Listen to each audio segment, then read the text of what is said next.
اعوذ باللہ من الشیطان الرجیم بسم اللہ الرحمن الرحیم۔ سیرت رسول عربی صلی اللہ علیہ وسلم، مصنف علامہ نور بخش توکلی علیہ الرحمہ۔ باب نمبر 5، حلیہ مبارکہ سے ہم سنیں گے آواز مبارک کے بارے میں۔ تمام انبیاء کرام خوب روح اور خوش آواز تھے، مگر آپ صلی اللہ علیہ وسلم ان سب سے زیادہ خوب روح اور خوش آواز تھے۔ آپ علیہ الصلاۃ والتسلیم کی آواز میں ذرا گرانی پائی جاتی تھی جو اوصاف حمیدہ میں شمار ہوتی تھی۔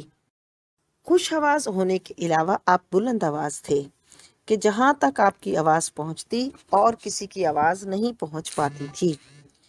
بالخصوص خطبوں میں آپ کی آواز شریف گھروں میں پردہ نشین عورتوں تک پہنچ جاتی تھی۔ حضرت عائشہ صدیقہ رضی اللہ تعالی عنہا بیان فرماتی ہیں کہ ایک دن رسول اللہ صلی اللہ علیہ وسلم منبر پر رونق افروز ہوئے۔ آپ نے حاضرین سے فرمایا کہ خطبہ سننے کے لیے بیٹھ جاؤ۔ اس آواز کو حضرت عبداللہ بن رواحہ رضی اللہ تعالی عنہ نے، جو شہر مدینہ میں قبیلہ بنی غنم میں تھے، سن لیا اور ارشاد نبوی کی تعمیل میں وہیں اپنے مکان میں دو زانو بیٹھ گئے۔ حضرت عبد الرحمن بن معاذ رضی اللہ تعالیٰ عنہ فرماتے ہیں کہ محبوب اقدس صلی اللہ علیہ وسلم نے مینا میں خطبہ پڑھا، جس سے ہمارے کان کھل گئے، یہاں تک کہ ہم اپنی اپنی جگہ پر آپ کا کلام مبارک سنتے تھے۔ حضرت ام ہانی فرماتی ہیں کہ ہم آدھی رات کے وقت آپ صلی اللہ علیہ وسلم کی قرأت سنا کرتے تھے، حالانکہ میں مکان کے اندر چارپائی پر ہوا کرتی تھی۔ آپ صلی اللہ علیہ وسلم کا مسکرانا اور گریہ زاری کرنا۔ حضور اقدس صلی اللہ علیہ وسلم عموماً تبسم فرمایا کرتے تھے۔ تبسم ضحک کی ابتدا سے ہے اور ضحک کا معنی چہرے کا انبساط ہے، یہاں تک کہ خوشی سے دانت ظاہر ہو جائیں۔ اگر آواز کے ساتھ ہو اور دور سے سنا جائے تو اسے قہقہ کہتے ہیں، اور اگر آواز ہو اور دور سے نہ سنا جائے تو ضحک کہتے ہیں، اور اگر آواز بالکل نہ پائی جائے تو اسے تبسم کہتے ہیں۔ بس یوں سمجھ لیجئے کہ آپ صلی اللہ علیہ وسلم اکثر اوقات تبسم کی حد سے تجاوز نہ فرماتے، شاذ و نادر ضحک کی حد تک پہنچتے، کیونکہ ضحک دل کو ہلاک کرتا ہے، اور آپ کبھی کہکہ نہیں لگاتے کہ یہ مکروہ ہے۔ آپ کا گریہ شریف، آپ کا رونا مبارکہ ضحک کی جنس سے تھا کہ آواز بلند نہ ہوتی تھی مگر مبارک آنکھوں سے آنسو جاری ہو جاتے تھے۔ آپ کے سینہ شریفہ سے ہنڈیا کی جوش مارتی آواز سنی جاتی تھی۔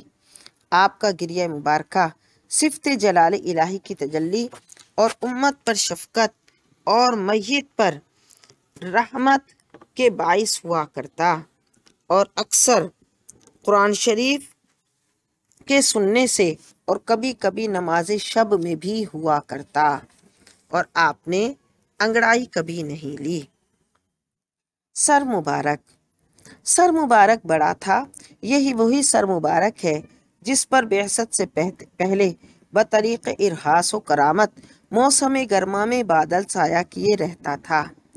چنانچہ جب آپ مائی حلیمہ کے ہاں پرورش پا رہے تھے تو وہ آپ کو کسی اور جگہ جانے نہیں دیتی تھیں۔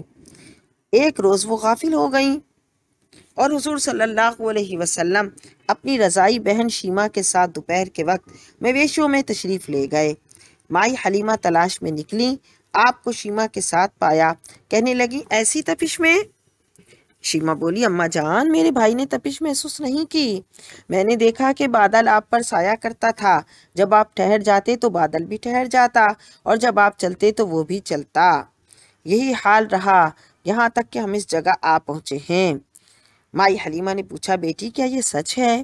شیمہ نے جواب دیا ہاں خدا کی قسم۔ اس طرح جب آپ 12 برس کی عمر میں اپنے چچا ابو طالب اور دیگر شیوخ قریش کے ساتھ ملک شام میں تشریف لے گئے تو بحیرہ رائب کے عبادت خانے کے قریب اترے۔ اس راہب نے آپ کو پہچان لیا اور کھانا تیار کر کے لایا اور آپ کو بلوایا، بس آپ تشریف لائے اس حال میں کہ آپ پر بادل سایہ کیے ہوئے تھا۔ گردن مبارک کیا تھی گویا بت آج کی گردن تھی، چاند کی مانند صدف